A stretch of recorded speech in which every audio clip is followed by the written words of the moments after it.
Dude, the show's about to start.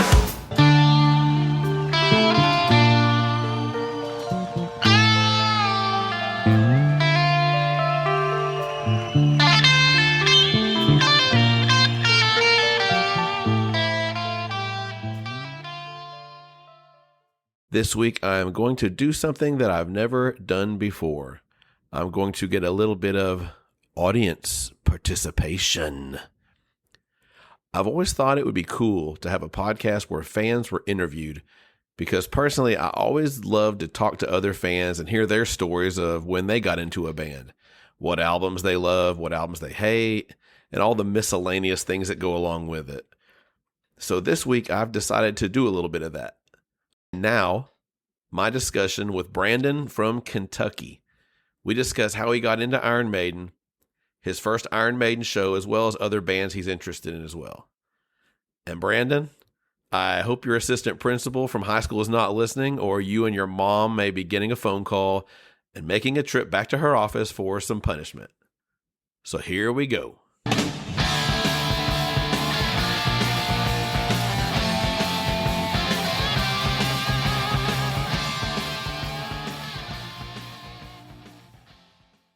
I asked for people to send me their Iron Maiden stories, and I got one here that was really interesting to me, and I've got him on the line. It's Brandon from Kentucky. Brandon, how are you doing today? I'm good, Uncle Steve. How are you? I'm doing good. I'm doing good. So tell me, how did you first hear it? How did you get into Iron Maiden? Steve, I was a teenager in the early to mid 80s when Iron Maiden really started taking off. And I'd heard a little bit of Run to the Hills and heard a little bit through the scene here in Kentucky, which, as you can imagine, is wasn't that large at that time for that demographic with the PMRC and the things going on in the metal community at that time. But so I was in freshman in high school, and every great once in a while I found myself in the principal's office for one reason or another. Sure. I remember those days. Yeah, your parents always tell you wish you could do it again, and you say whatever. Well, yeah, I kind of wish I could do a few of those again. Anyway, I happened to be in the principal's office. Same time a friend of mine was in there. He was in there for something different, but I couldn't help but overhear. He had a assistant principal. I won't mention her name. She was elderly back then, and it was very, very strict. And the kids in school kind of knew you didn't want to end up in there on the other side of her ruler. But he was getting scolded if he had a videotape in class. And him and some of the other youngsters were up front there, and they were looking at this video cassette, the cover of it, and they were all drawing pictures. I remember seeing a friend of mine. We're still really good friends now. He actually was an employee of mine for a while, and he was drawing a picture of that, the cover, and it happened to be Eddie. Which, I didn't have a name or anything to attach to that, but I couldn't believe how she was really getting on this guy, and he was visibly shook. I mean, he was tore up. She was saying, this is satanic devil music. This doesn't have any place in school. Now I knew him pretty good. He more or less he had to hide, as probably a few kids had to back then. Some of his stuff. He had some albums and records and things that he was raised in a very conservative, strict Christian home, and his mother. She was going to freak out because the principal was threatening to call his mother to come and pick this video cassette up if he wanted it back. He made some kind of remark to her that he would be homeless if his mom found out. That always stuck with me. I didn't, I felt bad for him. Sure. Of course, we were always youngsters, we were teenagers. We were always jabbing each other, and he would have never let his guard down. But he was rattled so bad that his tears started welling up in his eyes, and I was like, "Oh no!" So the severity of the situation really, I felt bad for the guy. I did. long story on that. He ended up having quite a few successful years later on locally as a guitarist. He ended up being he's still a really good guitarist. But anyway, she's telling him that she's going to come and his mother has to come and get this tape. I couldn't understand his emotions. Again, I was a youngster, and this was my buddy. He was tough. We would sneak out and do things that back then that we shouldn't have. Smoke cigarettes. We had our blue jean jackets with our Metallica patches on the back, and our mullets and our tight rolled stonewashed jeans. She literally started reaching for that phone. I'll never forget it. And I just blurted out. I didn't pre-think it or anything, but I was like, "Hey, Todd," it was his name. And I said, "Is that tape I loaned you or that I let you borrow or something along those lines?" The look he gave me, I'll never forget. He was shocked. I was stunned myself because I couldn't believe I just said that. And now all that attention just shifted towards me, Sure. My parents weren't as strict. My mom knew kind of what I listened to. She never really gave it too much thought. She worked several jobs and was busy, but anyway, I got the same spiel. Hey, well, if you want this back, your parents are going to have to come and get it. Sure. So my mom was going to get a call. She didn't make a big deal about the tape. However, she worked 3 jobs at the time, and she knew there was no way she was going to come up there, especially for iron, whatever you just said. What is that? Maybe a little different when she seen the cover eventually. This principal is telling her how horrible it is, and she's describing this thing, the ground and this lightning, and it was it just really, she was shocked. So fast forward, I want to say maybe a month or so later, it was school picture day. And being a freshman, there's a lot of new things. Everything's, you're a little intimidated. Everything's new. It's the first time, for high school. So we're kind of odd, and we're all sitting up front. The older kids, the juniors and seniors especially, it wasn't cool to get lined up and go have pictures taken and whatnot. At that point, I noticed that my buddy was in there. Apparently, we talked a little bit. Apparently, his mother and I never got a phone call about the Iron Maiden tape, but we were always kind of on guard that she might. We didn't know what the old grumpy teacher or principal was going to do. Long story, we're sitting there looking, we're lined up. It's hot. We've got our, our starchy shirts on and our hair spray and all that. Yeah. Well, the females had their hair spray, but there was a lot of it back in those days. Yeah. Oh, yeah. We're getting ourselves together and checking our pearly whites and stuff like that. And I looked through the corner, around the corner rather, and I could see her desk or part of her desk sitting there. And there was a pile of stuff with like lighters and things that she had confiscated from kids, pocket knives and things like that. Which, could you imagine nowadays you'd had a pocket knife in school? Mm-hmm. That's different times. Yeah, keep in mind it was the 80s. And lo and behold, amongst all that pile was that copy of Live After Death. And like, oh man. So I immediately was like, she's distracted. I am so not proud of this part I'm about to tell you, Steve, for the record. But I sure did, carefully just kind of with a little time slide over there. And I just turned around, backed up to her desk, and lo and behold, it slid down the back of my pants there. She eventually had to realize it was gone. That was the end of it. Every time that we seen each other in the halls or whatever, she may give me a sly look, or it may have just been in my head that, she knows, paranoid. Oh, absolutely. But of course, there was, the whole freshman class through the office at that time. So I couldn't wait, to get home. Back then, we didn't have a lot of money or anything like that. We had one VCR.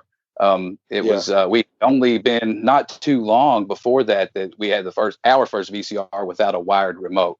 We had a very old one for a long time, but I can remember the cassettes used to pop out of the top.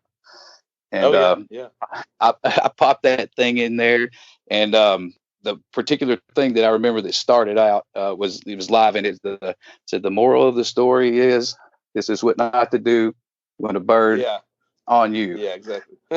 Yeah, So I'm a ancient mariner, and I was just those guitars. And I always kind of my mother grew in the '70s. She always listened to a lot of funk and reggae and things like that, Parliament, Ohio Players and things. But she always had a cool album by Thin Lizzy, and those dueling guitars in there.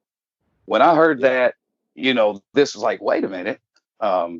I hadn't gave them a fair shake up to that point. But from on, I was a fan of Maiden. I went out. That was about the same time that Peace of Mind hadn't been out. I'm sorry, Power Slave hadn't been out too long. So I went and gathered that and could not believe just that from beginning to end. I mean, it's a masterpiece that belongs in the Smithsonian. That's funny because when you sent the email the other day and I was reading it and I read what you said about hearing Rhyme of the Ancient Mariner and how the guitar is like right with that da na na na na, and I was like, so I just thought, you know what, let me listen to that real quick and I tried to picture myself back then, and I just thought, yeah, I could see how that would really be really grab you. So. Oh, and it hadn't been played very much because the household he was in, he could only do it when nobody was there, and so it was fresh. The video cassette hadn't been wore out. A month later, that thing didn't play the same. I had put quite a few miles on that thing. Oh yeah, that's awesome. That's a funny story. It reminds me of the story about, and I know I've told you already, but I had a cassette copy of The Last Command by Wasp, and it was taken up in class by a teacher. I think I had just gotten it that day. I might have bought it from the friend of mine, the same guy that I got my first Live After Death cassette from. I'd bought it from him, and in class, and I'm just sitting there looking at the lyric sheet. Teacher comes over and takes it, and then except he goes over before the end of class and finds it in her desk and gives it back to me. That's pretty funny. So when I read your story, when I read your story, I was like, that's immediately what it reminded me of. I was like, that's hilarious. So let's see here. What was another question here I got for you here? You answered that you did love them when you heard them. So when did you first see Iron Maiden live? I first seen Iron Maiden live. They were with Anthrax, and it was, I want to say, when was I think that's the No Prayer for the Dying tour. Yes, we had, so in Nashville, Bridgestone Arena was not there yet, and I don't remember the name of. I had a little brother that had moved to Nashville, and he bought a carpet company business. I had tickets to see Maiden live. But to be 100% honest, the first time I seen Iron Maiden live was just this past year at Cincinnati Riverfront Coliseum doors. Okay. Oh wow.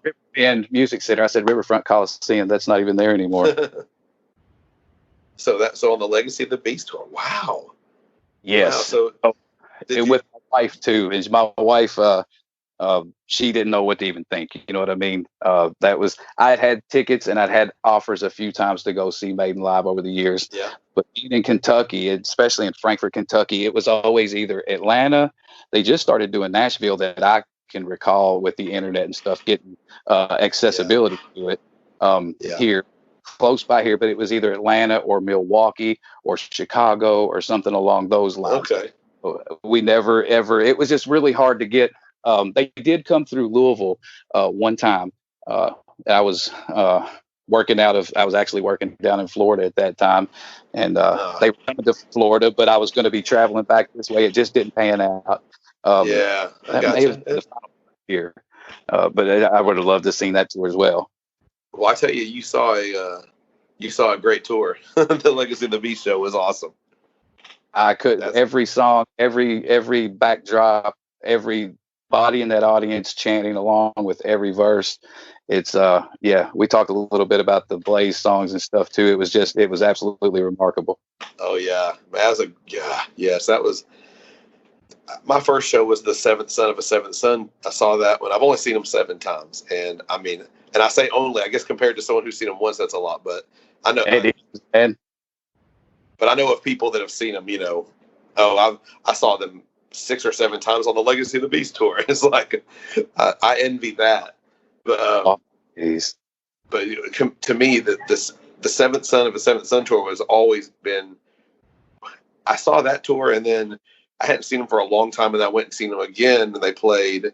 Basically, they were doing the Maiden England tour, which was the Seventh Son tour. When I saw them back in like 2013, that was the first time I had seen them in a long time. And when they came out and opened with Moonchild, it was so great. Oh man! So, but the Legacy that show definitely is right up there. It might be my favorite show. That was killer. I would imagine Seventh Son on Seventh Son as it was new material. That would have been the bee's knees right there. Oh man, and that's that's looked at as one of a lot of people say that they'll say that's their favorite album, and you really don't have a wrong answer if you name an Iron Maiden album that's your favorite, unless you say Fear of the Dark. That's my exactly. but yeah, that was I can still remember them coming, that played the intro, the little acoustic intro, and then the little keyboard part comes in, and then that dun dun dun dun, where he comes out, I am he. God, they came out, it was loud, and I was maybe 15 rows back or something like that, and God, it was phenomenal. So anyway, I would be in heaven. Oh yeah, it was awesome. Let's see here. Let's see here. Now, okay, since you've only seen him one time, I have to skip the next question here. And because I was going to say how many times, which show was your favorite? Obviously, I know the answer to that. Let me ask you this. Out of the show you saw, The Legacy of the Beast, was there one song that was just the cream of the crop for you to hear live? So I had, with the internet and stuff these days, Uncle Steve, it is so hard to stay away from spoilers as far as movies and all that.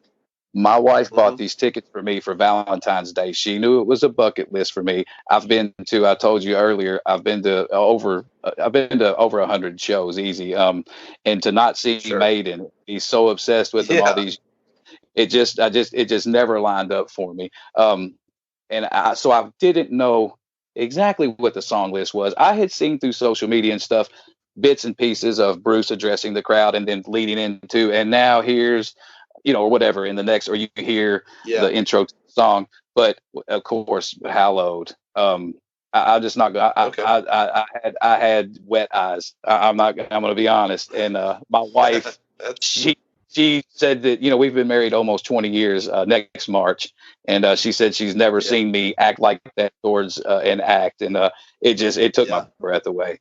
It did. It took my breath away. It was just the best thing ever. But I mean, almost like you said, there's not a wrong answer on that. But that was the one that really stuck out and had everybody in the audience just singing along, feeling the emotion. Oh yeah, I'll tell you, I had to basically delete every bit of social. I had social media. I think I had Iron Maiden on.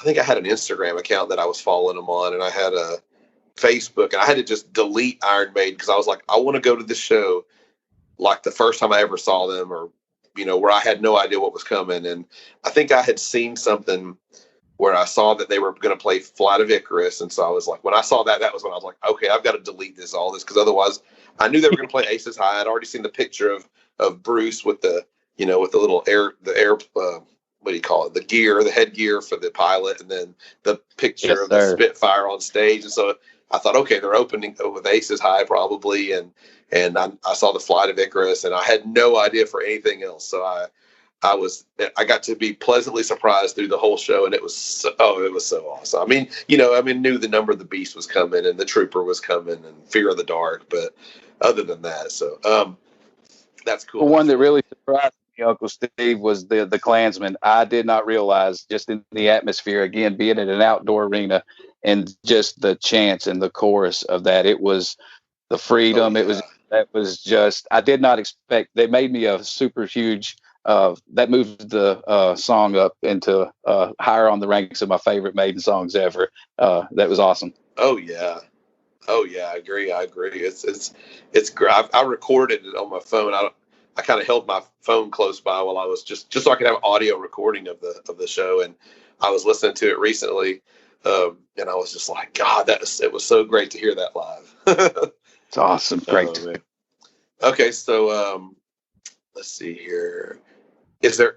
if you could pick one song, if you got a text message from Ari and said, "Hey Brandon, I know you saw the show once. We're going to fly you out for one more show, but we're going to add whatever song you want to add that we didn't play already." What one song would you have added to the show? Oh man, really? Wow.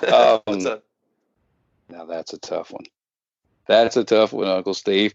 Okay, think about it for a second. I'll ask you maybe a question that's a little all right. What is your favorite Iron Maiden album? As of recent, I know we had spoke a little bit. I think now, as far as overall production and being clean and on it and at their peak, I would have what really set me up with Maiden was Power Slave. That's every song on it. That is to my core what it would be if I had to pick one, like you went through on the one episode and had to pick one on each out, the best and the not so best. It would have to be Power Slave.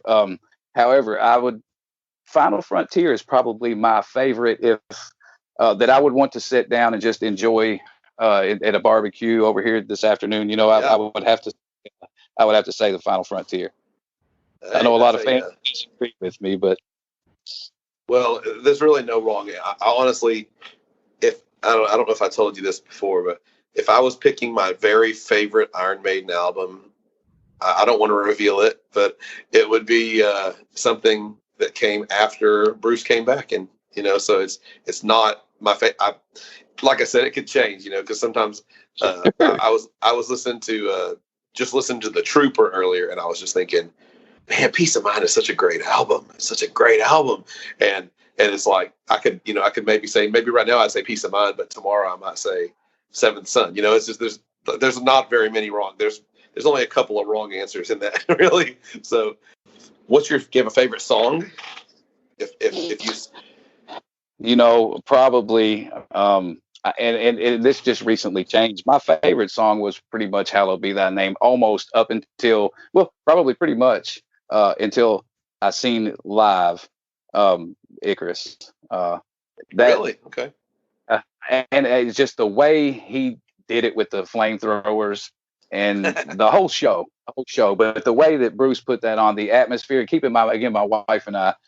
She had never been to, she didn't understand. She knew I was fascinated with this band, and my kids jab at me and give me hard times. And they draw, anytime they reference me or anything at school or draw a picture or whatever, they always got the Iron Maiden on the shirt. It's fun. But it's not. She's been to several rock shows, but she had no idea the following and how packed. She's been to several shows at this outdoor amphitheater. There's maybe, I don't know, 5,000 seats, and then the rest is lawn in behind it. But she couldn't believe that you could pack that many people in there. So the overall atmosphere, and then the Flight of Icarus was just, it really, really did it. I mean, nothing will top opening like that with Aces High. And, they go back and they've done many shows, many years like that, but I'm sure that never gets old. And as long as they tour, going to find out. From this point on, I'm pretty sure that's the first time that they played Flight of Icarus on a tour. I want to say since the '80s. I don't know that they had it. I could be wrong because I'm not all knowing on this stuff, but I'm pretty sure it's been because they got upset with the Americans because of their reception to certain things after that, and I don't know exactly how it went down, but they just stopped playing it. And you think of that was a huge hit for them back then. But anyway, it's always stuck. I didn't see it coming. On that show. I had no idea they were going to play it, and I was pleasantly surprised. I think that the song that surprised me the most when they played was when they played For the Greater Good of God. I could not believe, because I just thought like the Klansman and Sign of the Cross. I thought, they did those on the Rock in Rio, so right. I'm used to hearing them live, so I could expect that. But I just thought, I will never hear anything off of A Matter of Life and Death live ever. I'll just never hear it. I'm just not. I missed the tour, getting to hear that entire album, which would have been phenomenal. And I won't ever hear it. And so when they went into it, the songs all kind of blended together on A Matter of Life and Death when I listened to it, because it's not like when we were young and you could sit in your room and pull out a cassette and listen to the songs and be looking at the song titles and reading along with the lyrics. And now I'm driving down the road listening to stuff a lot. And so when I've been into that album, it's most of the time I'm not sitting down reading along with the lyrics or anything. So when they started playing it, I'm singing along with the song and all that. And I'm like, oh my gosh, I can't believe they're playing this. But then I was going, what song is this? What song is this? But then, at a certain point I was like, because I was singing along, I knew the song. I just couldn't put the word, the title. And all of a sudden it hit me. I was like, oh my gosh, they're playing for the, I can't believe this. I was going nuts. And it was so crazy. Right along the time that I briefly had been into Maiden my freshman year when I told you guys the story. Then my sophomore year, I took a mythology class in high school, which was new to me all the way around. But long story short, that's right along Peace of Mind when I was listening to that, and it just fit in. It was the perfect epitome, and a great song with a great meaning. That's funny that you say that. That reminds me of one time I was driving down the road with my daughter in the car and had Peace of Mind on, and Flight of Icarus comes on. And while we're listening to it, my daughter goes, we just watched a video about this in class. Not the Iron Maiden video, but they watched a video about Icarus. They were watching, and I was like, how many times is a kid going to ever tell you that when you're listening to a rock band, Hey, we were learning about this in history today. Yeah, that's awesome, man. Okay, so I'm gonna hit back on this question for you. Maybe you haven't had any time to think, probably, because I'm asking questions. But if there's one song you could have added to that set list, can you think of one? Me and Uncle Steve, we discussed this one time before, and as of right now, answering that question, and I'm sure a lot of fans will disagree. Some guy on my one of my favorite podcasts doesn't give it the biggest tip of the hat, but and you guys can go ahead and sue. Yeah, When the Wild Wind Blows. I don't know if it's just the time we're going through, you know what I mean, and just the lyrics. And I know what it's about, but just it was applicable as far as the beginning of the song. It could be, but as of right now, I have just really. It's 10 minutes long, and I've got about a 30-40 minute commute to work, and so it ends up being on my playlist. I've got a playlist of their longer songs, which I really appreciate the episode where you broke down how many songs they have under so many minutes. I didn't realize that. Yeah, that's really cool. Yeah, but as of right now, I said it. When the Wild Wind Blows. For now, I wouldn't have hated to hear that. I like the song, but I guess when I was scrutinizing the album and I thought, it's a good song, but it is, the way I said, I just felt like I just thought, I guess I'd have to say, because there's so many other good songs. There's one other song that's not Coming Home. I was going to say Coming Home originally, and then I don't know, maybe I would have said maybe like the Isle of Avalon. But the Isle of Avalon is very long and meticulous and prog, and it's got a lot of interesting things to it. And I always feel like the Wild Wind Blows is a little pretty straightforward, but it's got changes in it. I love the intro though. I used to have that on my alarm when my alarm would wake up. It would just be da na na na na na na na da na na. The intro for Where the Wild Wind Blows. That doesn't sound like it when I do it, but I just love it. Just it's so peaceful sounding. So, but okay, I could see that. It would be awesome. I know it would take up too much of an Iron Maiden show, but anyway. Yeah. Okay, so last question for you. Everything so far has been Iron Maiden. So the last question is going to be, what's other bands you listen to? Do you have like a top 5 bands, or do you have just a few bands that you really, really like outside of Iron Maiden? Yeah, we've spoke a little bit about it, Steve. I have since I was 13 years old, barely 13 years old. Super huge Alice Cooper fan. He's hands down my favorite artist. I listen to a lot of. That's one of the things that appealed to your podcast as I stumbled across it just not too long ago. Was in the top 5. I mean, and maybe you and 3 other people in the United States will get this, but Wasp is in my top 5 for sure. I love Wasp. They've had some hit or miss items, but if you really break down Blackie and his vocal abilities for his style, but he's just a great songwriter. They had some really stuff, especially when they were good and angry, and they were trying to get a message out, and they were wanting to be heard in the early days. Yeah. I really like them. I like a lot of 70s. I was a huge Metallica fan coming up. Seen them probably more than any other band. I think I've seen them 6 times. Okay. Other than Cooper, I've seen 14. Sorry, Cooper first, but Metallica. They just got so huge, and that's the typical. Hey, that was my little band. You can't like them too. They got too big. They sold out. That's a story for another day. The load reload episodes are great, by the way. Alice in Chains is another huge one. Yeah, it's great episodes. Alice in Chains. They were a band that as I was just getting out of high school, going into grunge, I didn't really.